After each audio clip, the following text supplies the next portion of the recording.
All right, Conversations with Keith. We're continuing with the political slant, keeping up with our mayoral candidates and looking to see for Falmouth, what do we need to do presently, what does the future hold, and what are some plans going on. So thank you for coming there, Mayor Stinson, walking down the little sidewalk here, talk a little bit. Most people know that you're a retired school teacher from Pendleton County. Tell us a little bit more about before you came to Pendleton County as a teacher, as well as kind of what you've been doing on the side since you retired. Originally, I did not even remotely think about being a teacher. Really? Yeah, my degree is in geology. I headed out west when I got out of college, talking to oil companies, and it just so happened it was in the demise of the U.S. oil market when I headed out west. When I first started college, we had just had the energy crisis of the mid-'70s. And there was a big push to employ geologists, and I loved that field. But when I got out, the field had dried up. Staying out west and looking at my options, I finally looked at education.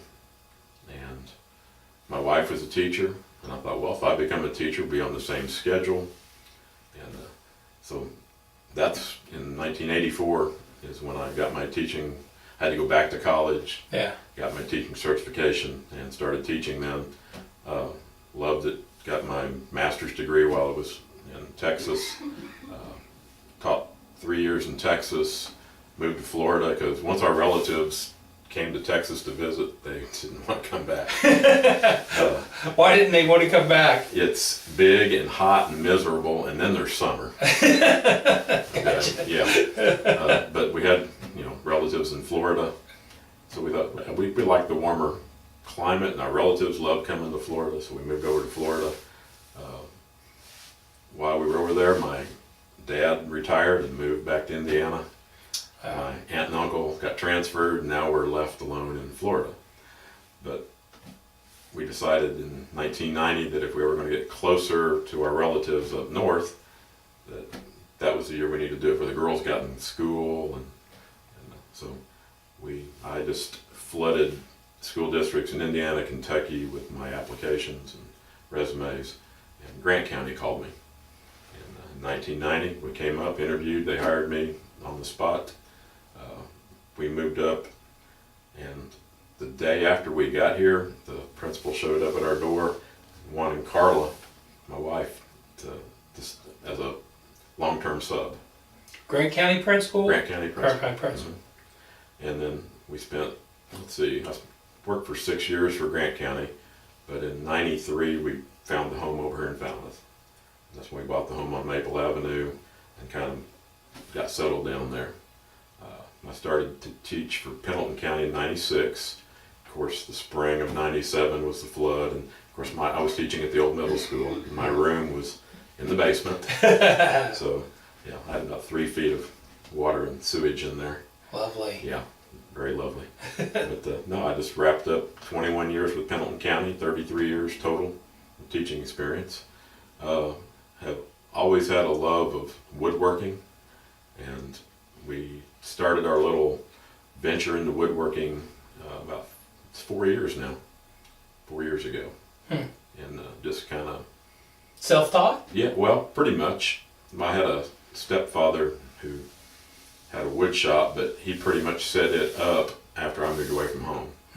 But no, I took wood shop in junior high and again in high school.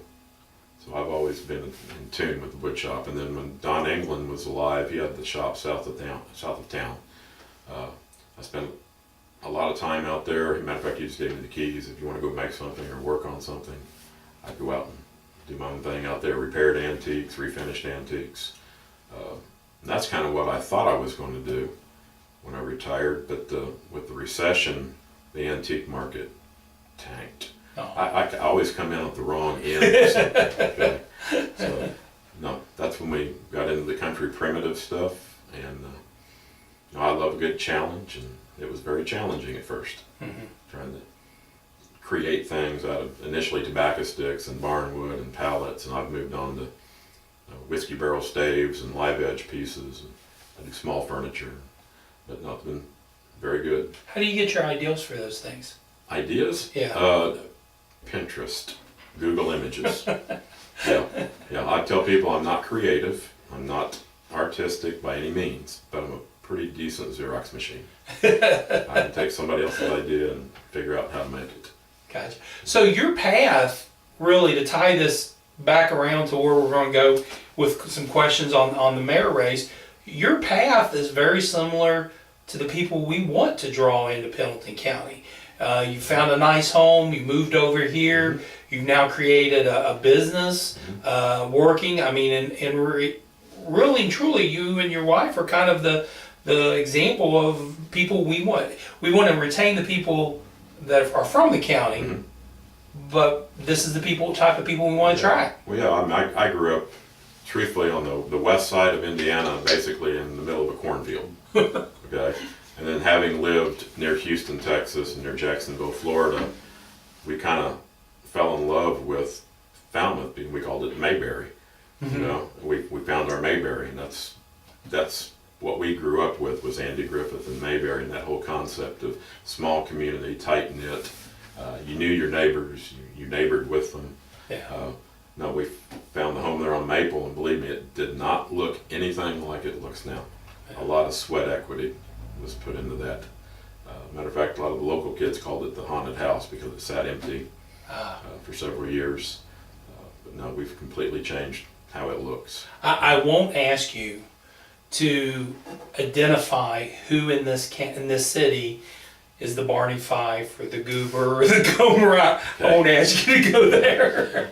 I'm not going to say that there were characters that we identified with. It's just the whole the small town feel that we got. We loved it when the movie theater was open downtown. You could go out to Howard's and get the merchant ticket until you get mm-hmm. the $1 off or whatever, and that was we just loved that. We loved walking to the shops downtown, so we would really love to see that whole concept come back. Well, and actually that leads to one of the questions. I think one of the people I was talking to, one of the Falmouth residents, wanted to know, what do you see, open up a crystal ball, look in, city of Falmouth in 5, 10, 15 years. What do you want to see the city of Falmouth to look like? Gosh, I would love to see every storefront filled with some unique shop, so that not only do you provide the needs of the locals, but you pull in people to come into your city. Mm-hmm. They want to come here, they want to talk about it, they want to walk the streets and get to experience the small town feel that we get to experience every day. Okay? And there's people out there longing for that. The Waynesvilles that have the antique shops, and Madison, Indiana, Wabash, Indiana, some of these small towns that you've had a resurgence of growth downtown. It's kind of akin to the Harlem Renaissance. Are you familiar with the Harlem Renaissance? Not really. Okay. When you speak of Harlem, you think of slums, mm-hmm. and a very bad place to live. Well, that being the case, that drove property values down. Then you had speculators go in and buy up those properties. Mm-hmm. Next thing you know, they put in a high-scale development. They can afford to. They bought it cheaply. If they can't afford, I'm down in Manhattan and lower Manhattan, mm-hmm. and all of a sudden this pops up, that pops up. Bill Clinton has his office there. Yeah, I knew that.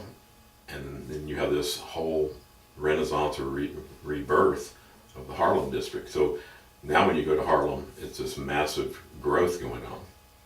Okay? And that's kind of what I would like to see. I'm not saying massive growth, but I'd love to see something akin to that here. So how do you get that rebirth going? How do you get a rebirth in those storefronts that you're talking about? Well, it's like with anything, it takes money. Mm-hmm.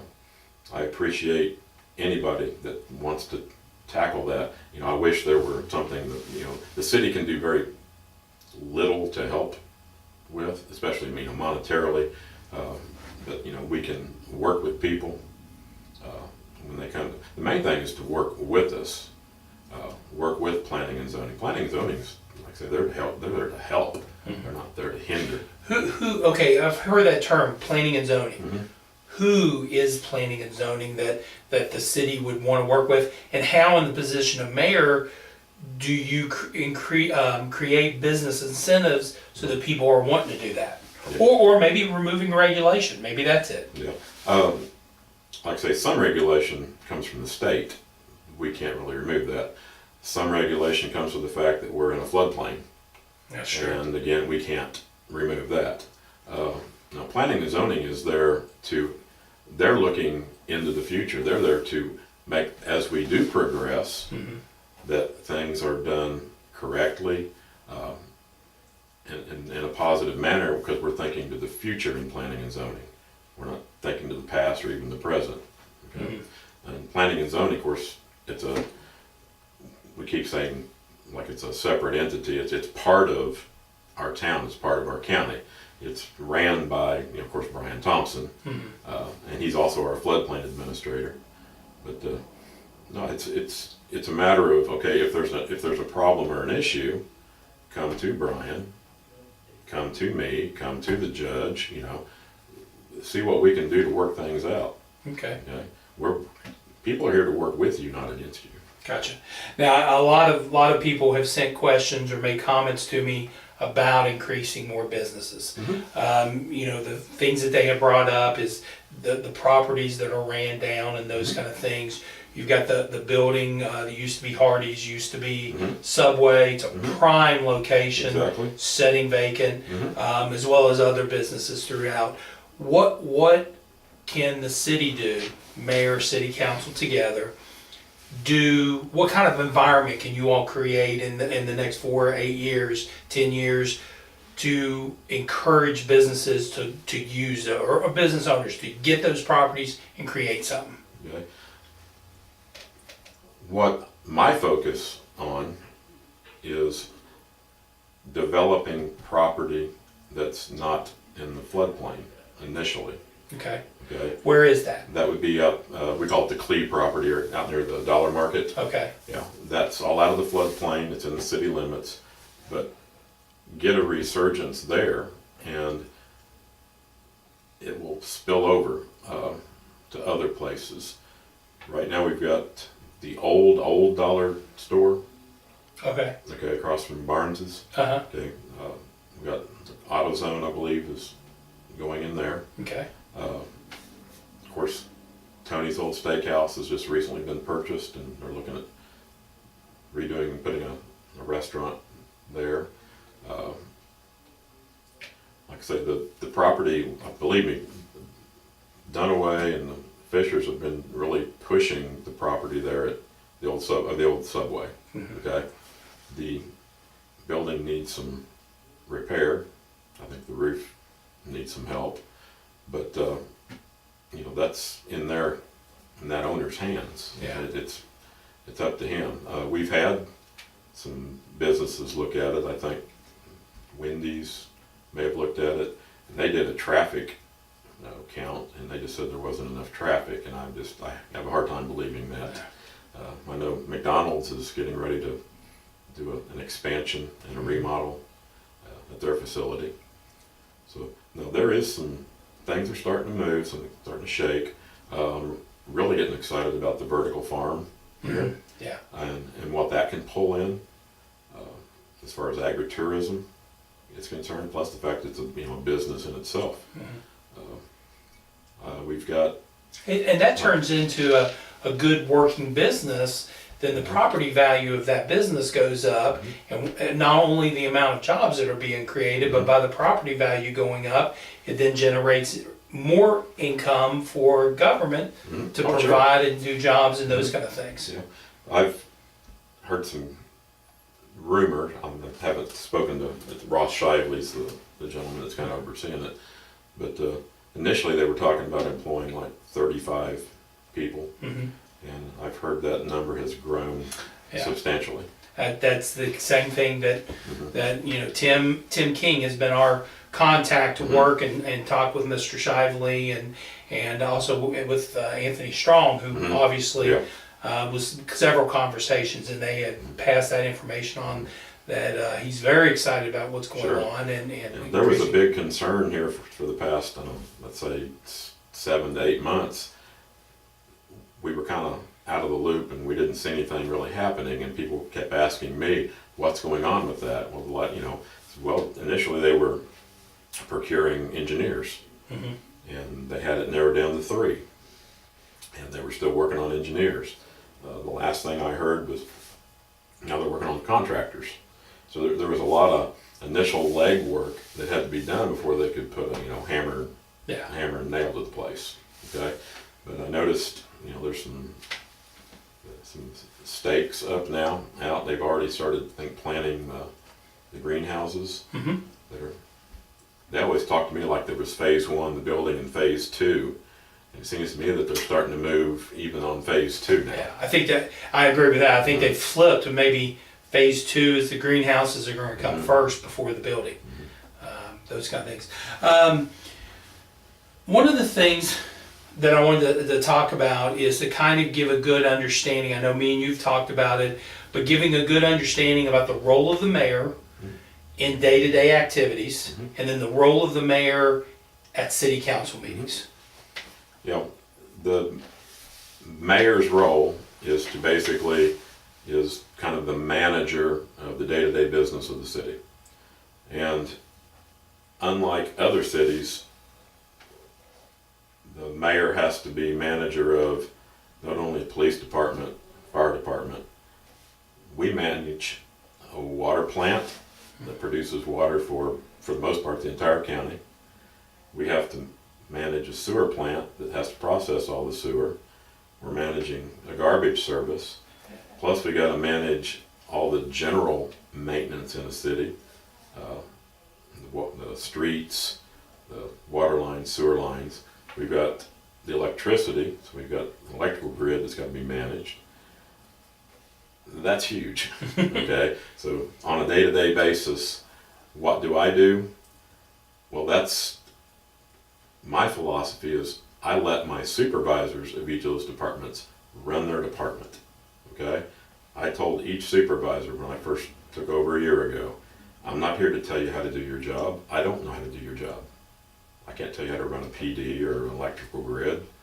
I'm going to be concerned in what you do, and you may see me visiting, but I'm trying to educate myself, okay?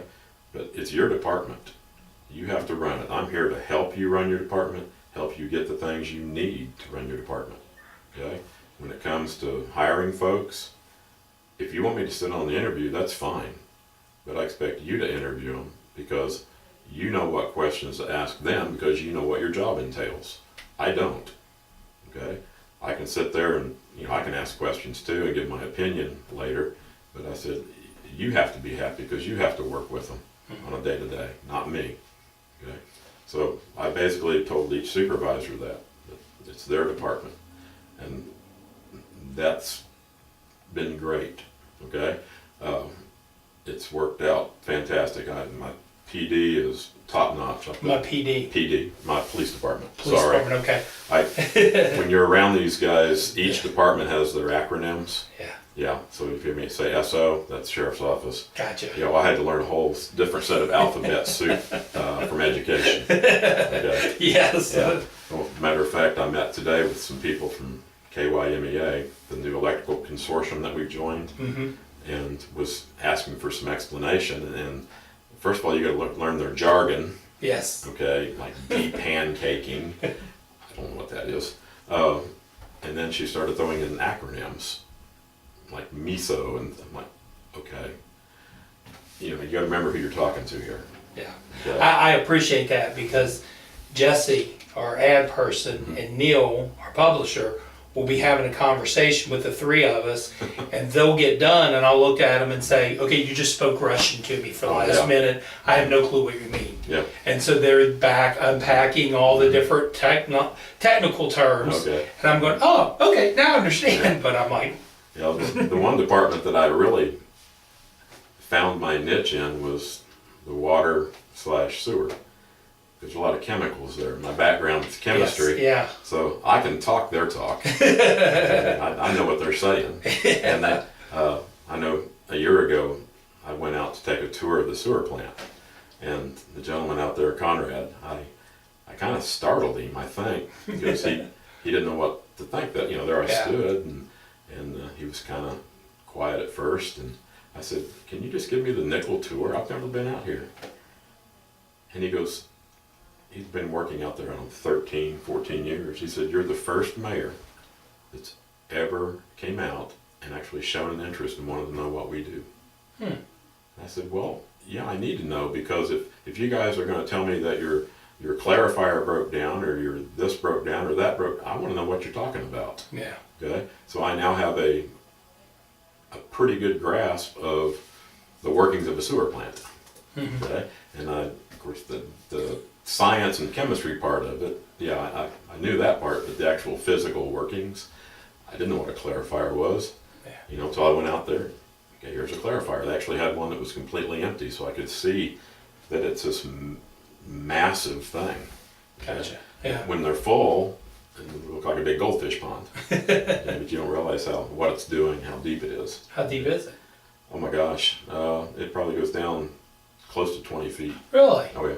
So that little rectangle box is what? No, it's the clarifier are big round things that have arms that rotate Oh, okay. on top. Okay. I don't know if have you been out to the sewer plant? Yeah, I was out there one day, and who's the gentleman in charge of that department now? Well, there's Andy Ritchie's in Yeah, charge. Andy Ritchie. Yeah, he took me around. Well, what about city council? Okay, so day to day, you're providing resources for your department, support for your department, department heads, and those kind of things. But what about city council meetings? At a city council meeting, myself, Chrissy, the lawyer are there to bring information to council, to help explain things if they need explained, so that they can take that information, educate themselves, and hopefully make an educated decision on whatever task they're given. Okay? Mayor basically chairs the meetings. If I found out after the last meeting, I think I need a big hammer. I don't have a gavel, so I told my wife, I said, I think I'm bringing one of my claw hammers from my wood shop, so I get some attention. But that's atypical. Yeah. Most meetings are nowhere like that. Pretty mundane. I was at the fiscal court meeting Tuesday, and it was quick, like 40 minutes. And Bobby Fogle said, "How you like these short, boring meetings?" Yeah. Yeah, most of the time they're not exciting. Yeah. But you get some issues are personal. I try not to let personal get involved. To me, it's business. We're trying to do what's best for everybody, and it's business. And once the decision's made, okay, that's made. You move on. You got other stuff to worry about. Gotcha. Now you've talked about a lot of responsibilities here. But this is a part-time position, correct? Mayor is a part-time position? It's a part-time paid, it's paid part-time, but it's basically a full-time position. Yeah. Because I gotta be available 24/7, 365. Yeah. Okay? But my wife keeps telling me this is part-time. Because it can consume your day, and even into your nights a lot. Okay?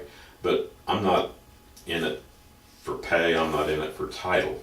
I've told people that from the get-go. When I first assumed the position, they're like, "What are we supposed to call you now?" I'm like, "Ron." I'm just Ron. I'm not any different. I'm still Ron. Okay. I don't call you don't have to call me mayor, or your honor, or all that. I'm not into titles. I'm just Ron. Gotcha. Well, this was not a question, this next question. And it's actually the only question we'll spend much time looking backwards on. And it wasn't a question that was on the list to ask until August 14th came around and Alonda Henson filed for mayor. So at that point in time, the dynamic of you and Sebastian running against each other kind of changed a little bit. So two questions. We'll talk about the impeachment process looking back. What was it about you all feeling like you needed to follow the path that you followed on a person in the mayor position who was duly elected by the voters, and the voters said, this is the person we want, and you all felt like we need to kind of step in and overrule what the voters said? So what was it about that? What was it? Well, if you look back at the documentation, there were 17 things that were brought for, 17 different charges. There were, I believe, 13 that was found unanimously guilty on. And that's the unanimous from the 6 people sitting on city council. Yeah, from 6 people. Yeah, it's kind of weird because we're the ones that brought forth the charges. We're the ones that were the jury, and ultimately we're the judge. And that, and that's by state law. Yeah, the way the state sets it up. That's the way it's set up, and it's a little strange. But you got to remember there are 6 people there. It's not one person. And out of the charges, out of the 6 people, if there's one person that votes against it, then that charge is dropped. Okay? And it only takes one charge where you're found guilty to impeach. And there were 13. And if you ask each council member that was sitting there, do they truly believe that the other counts were valid? Yeah. I know one of the counts, it was simply because of legal terminology that we couldn't find guilt on. Gotcha. Yeah. Okay. Yeah. Because if I ask you your definition of this word and then gave you the legal definition, you would have to agree. That it was different. It was different, yeah. Okay. Yeah. Do you think that with the 3 of you all together now, 2 of you who served on the city council, that impeachment, and her as former mayor, while part of this election is about the future, do you think part of the election is kind of a referendum on your all's actions, on whether the city agrees with it or didn't agree with it? I don't think that at all. Okay. I think it's more of why did she run? She still maintains she did nothing wrong, but yet we have 6 people that heard a lot of testimony, and she offered none. She had no testimony in her defense. In that sense, speaks volumes to me. But no, I have no. I mean, if she wants to run, that's her prerogative. That's the biggest question I've got was how can she run? I said, well, all the charges that we found her guilty of were not criminal. Okay, it was basically civil.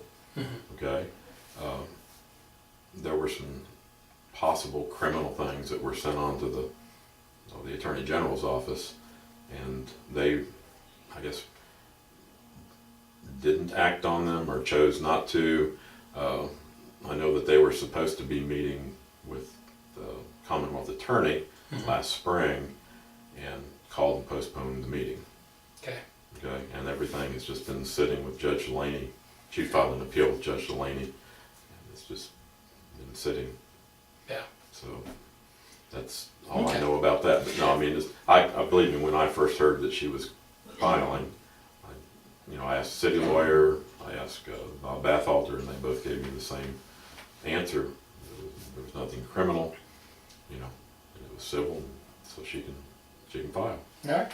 Well, like I said, it was a question that kind of needed to be addressed and put out there and give all 3 sides a chance to make a comment on it, just because of the way it came up with her entrance into the race. So let's go ahead and look at the future and the things that we want to talk about there.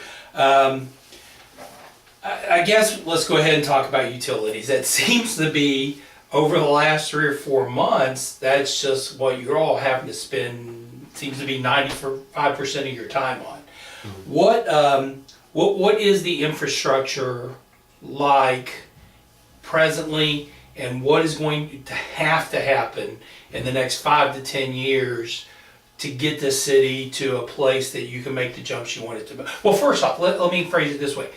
With the infrastructure, the utilities as it is now, can the city realistically bring businesses in and make the jump that you want to make it without addressing the utilities first? We have to, and if we don't, somebody else will.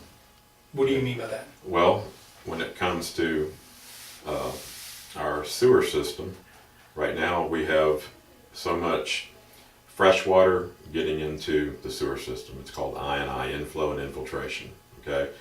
And it costs more money because all that water has to go through the sewer plant, and it doesn't go through free. It takes energy to pump it out there, okay? And it takes energy to process it. So you're spending the same amount of money basically processing fresh water as you are sewage water. We have so much inflow and infiltration that our 500,000 gallon sewer plant, that's what it's rated at, 500,000 gallons per day. When we get one of these 2-inch rains, we process well over 1 million. Matter of fact, it peaked a few weeks ago at 1.7 million. You know, it's over 3 times what the sewer plant's able to process in a day. When that happens, it throws you out of compliance with the state. Okay? When you're out of compliance with the state, you get notices of violations.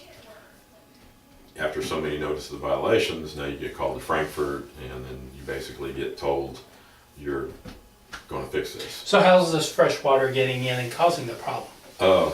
From several different sources. We have manholes that sit in depressions, and the manhole will have like a pick hole. So whenever it rains, fresh water is going down the pick hole. You have a lot of our manholes that are the old brick. They're not concrete, they're brick and mortar move and crack, so you get infiltration there. There's still homes who have their leaf troughs. They go down and you see it go into a pipe in the ground where they tied it into their sewer system. So you're taking rainwater off of a roof and putting it directly into the sewer. Basements, they have sump pumps in their basement. Instead of pumping water that gets into their basement out onto the ground, they tied it into their sewer system, which is illegal. Okay, so how do you address all these things? We can let them know, but how do you make them fix it? And how do you get proof that they fixed it? Gotcha. But we have a lot of things that we need to do on our end. We have a lot of the old sewer, just a sewer line going to your house. Chances are it hasn't never been replaced. It's not PVC that's sealed. It's old clay sewer tiles that one was just stuck inside the other. Roots wedge them apart. They get cracks, so you get groundwater getting in there. And you're talking about when those clay pots, how long ago might that have been? Oh my gosh, the clay pipes Yeah. can go back to the 1920s, 30s, 40s, 50s, 60s. So there's sewage lines in the city that you all need to work on, and these are the grants and the project that you're working on that may have been there 70, 80, 90 years. Oh, yeah. And obviously what they used 80 years ago. And it's not just our sewer. I mean, I speak of, there's a city sewer, then there's the sewer line that goes to your house, which is on your property. Okay.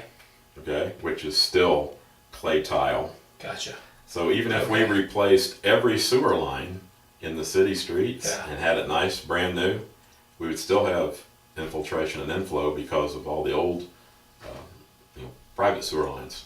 And you may never be able to fix those until the homeowner has a problem, and then they have to address it. Because the realistic possibility of creating some ordinance that telling every homeowner to dig up their clay sewage line is not going to happen. No. And probably shouldn't happen. Yeah. So presently, we're looking at, in order to fix our issues with the state, so that we can handle these big spikes when we have the big rains, is we're looking at putting in I call it, some people call them retention ponds. It's basically a detention basin. We've looked at an open detention basin in the ground, but the engineers are coming back and they would rather put in a detention tank. Okay. Where would this tank go? Out at the sewer plant. Okay.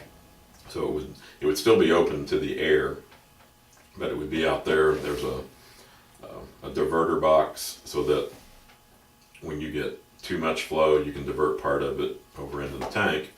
Then when the rain event's finished, you've got 3 million plus gallons stored here, and you can process it as you can without throwing your plant out of compliance. So you have like that one day 1.7 million. So you've let's say you would store 1.2 million over there to keep to your $500,000. Then the next day maybe you're only doing 300,000, so you can move 200,000 over there and keep yourself in compliance and avoid those notice of violations that could theoretically lead to fines or something along those lines.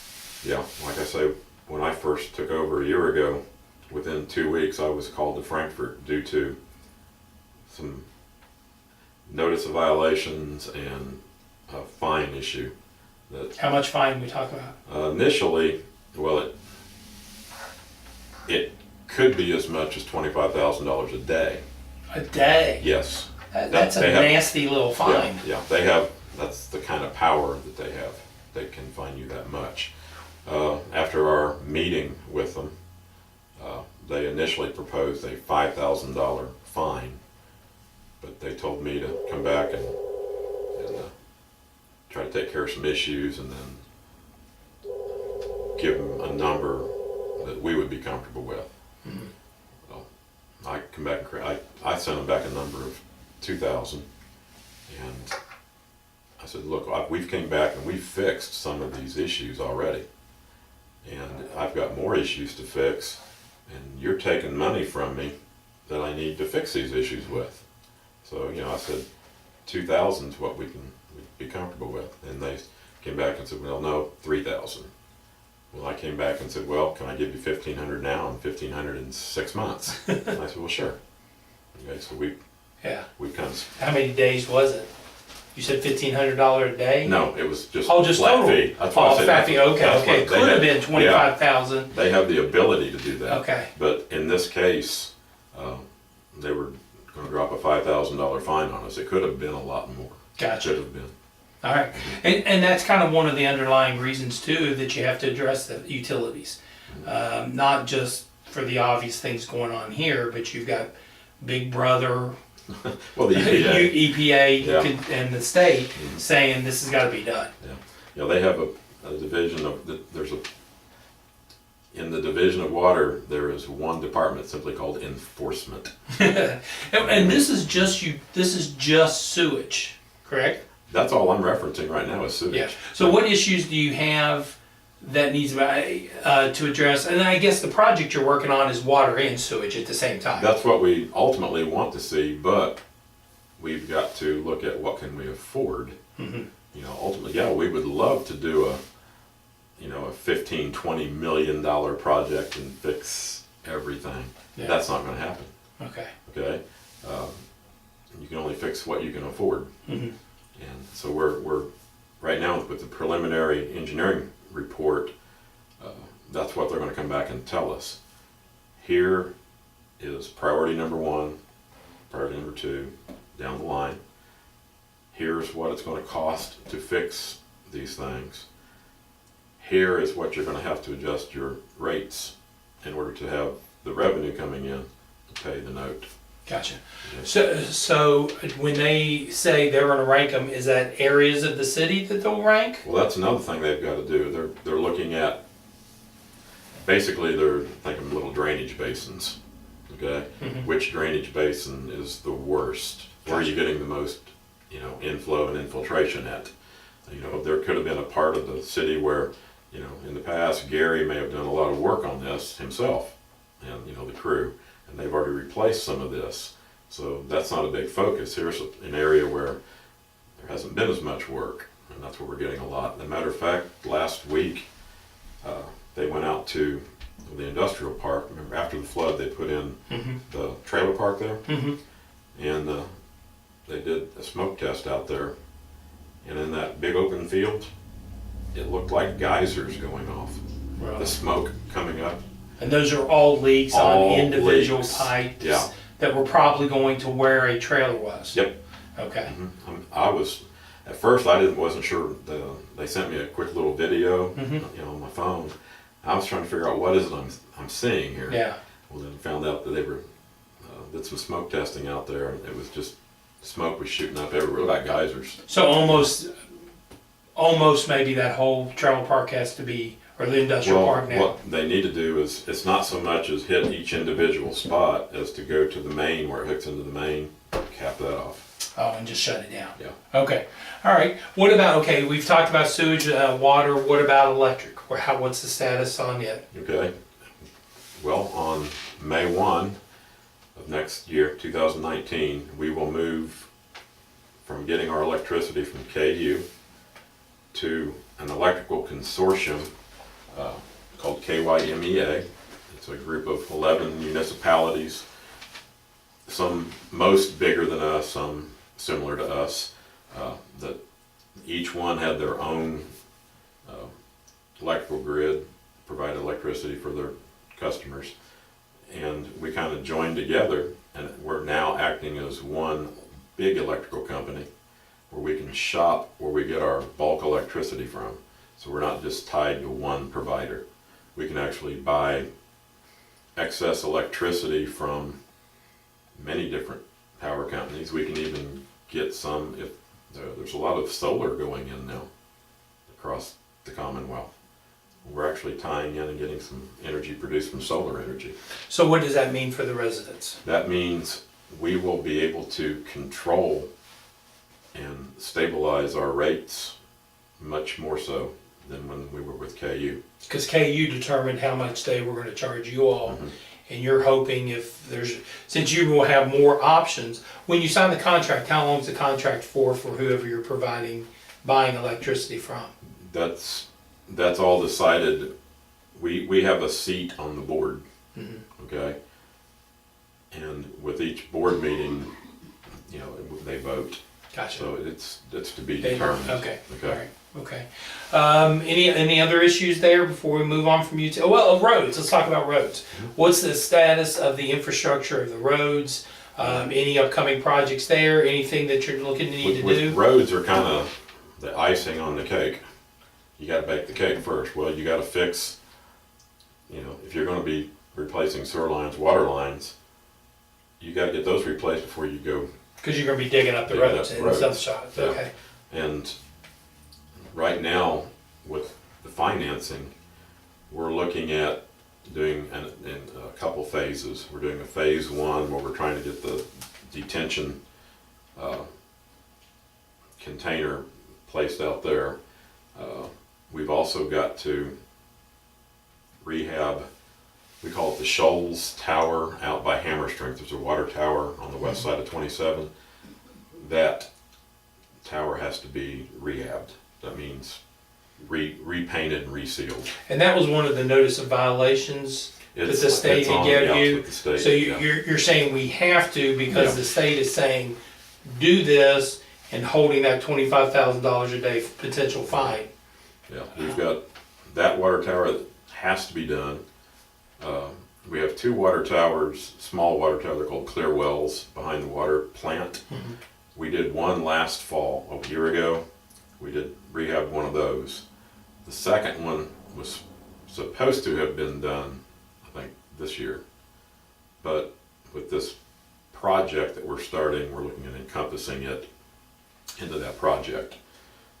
Ever since I was on council, we were always told the old reservoir up on Reservoir Hill needed a new roof, and that it was going to cost a huge amount of money. And here's a reservoir that's been up there 80 years.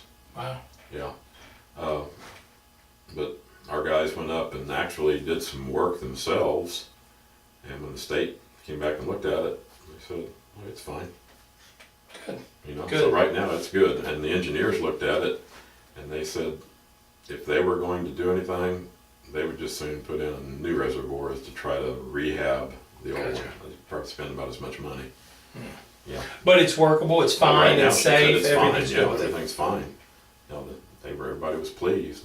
Okay. So, All right, so, because it seems like right now that has had to be your all's focus so much because there's so many ills that are going on there that you've got to solve a lot of problems that has been neglected for yeah, a while. I mean,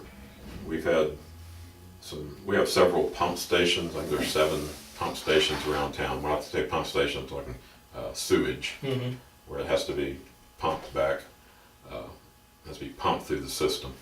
And we've had, I know in Boner Village, we had a pump go down, and the former mayor wouldn't purchase a new pump, waited, and then when it finally went completely down, went to purchase a new pump, and it wasn't available. So if I had just done it initially, but because she waited, now we're sitting here with a pump station with no pump functioning. So we had literally went and rented a diesel pump that sat up there 24/7 for 4 or 5 months running. Okay, talk about a wasted expense. Yeah. Yeah. Possibly in what you paid for the rent, you could have purchased one. Oh, I don't know about that, but Okay. yeah, but It would have been it would have been a good amount put towards but just after we finally got I took over in September, the new pump for that station finally came in and was available. We installed it in January of 18. Okay. The former pump that was there when it was running 7 to 8 hours a day, and we're talking using a lot of electricity. Yeah. Okay, these are massive motors on there. The new pump runs 45 minutes a day. Wow. So just the electrical savings Yeah. is going to ultimately pay for that pump. Just by going, yeah, did it cost us some money initially? Sure. But the savings it's going to provide just in electrical usage is phenomenal. And so those are the kind of reasons why you have to address all those kind of things to get things updated and everything, because in the long term, it's freeing up revenue that the city could use for other things. Sure. Yeah. Let me ask you a question on, of course, July, August, beginning of September was kind of filled with all the issues that was going on from the utility tax increase. Utility tax increase, let's not... Utility rate increase. Okay. Utility rate increase is a better term. I don't want to revisit all that, but what did you learn from how all that was handled, how everything went down? What was something that you learned from it, or something you all changed the way you do things in the office now? Because it just didn't work in a lot of areas. Well, I talked to different people. Some people, when council initially passed the first rate increase, it was a 50% increase across the board on water and sewage. Okay, the 7% increase we enacted was because of KU. Okay, and I don't know if you noticed recently, but KU increased 7% to all their customers. Okay, so we knew that was coming a few months ago. Yeah. So that's why we went ahead and enacted it ahead of time.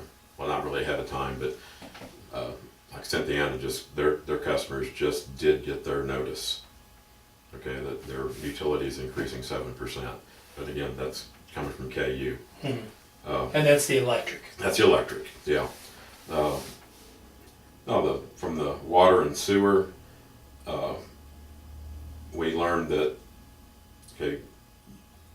doing it all at once really hurt the city as far as the customers.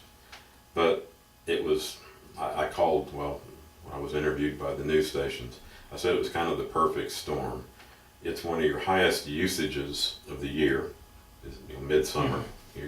We had, 3+ weeks of 90-degree temperatures. You had people who have swimming pools that, they may have filled them in May, but with the temperatures, you get a lot of evaporation. So you got to add water. Our billing cycle, although it's monthly, depending upon weekends and so forth, we don't always have exactly 30 or 31 days in a billing cycle. Okay, in June, we happen to have 29 days. In July, I happen to have 33 days. So you get 3 or 4 extra days, of 90-degree weather. And then plus of 90-degree weather.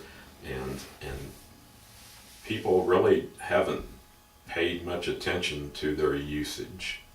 Okay? They just use it. Turn the switch on and don't even think about it. I might be gone all day, but I leave my house set at 75 or 74 or whatever temperature you choose. Okay?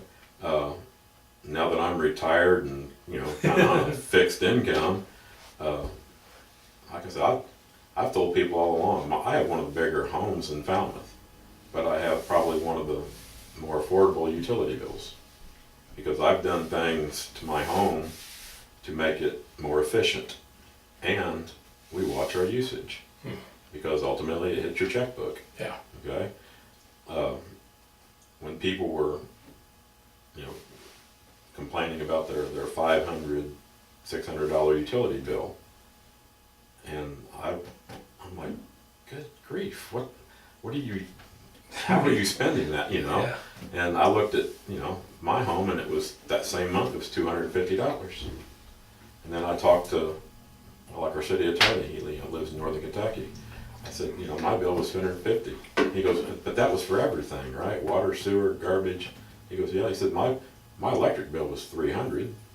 He said, then I have to, pay for these other things. So I think it kind of forced us and a lot of other people to take a step back and look at our usages. Okay? Now, was that enacted correctly? No. That's why council kind of repealed that, gave a reprieve. And then I sat down and looked at some of the numbers and worked with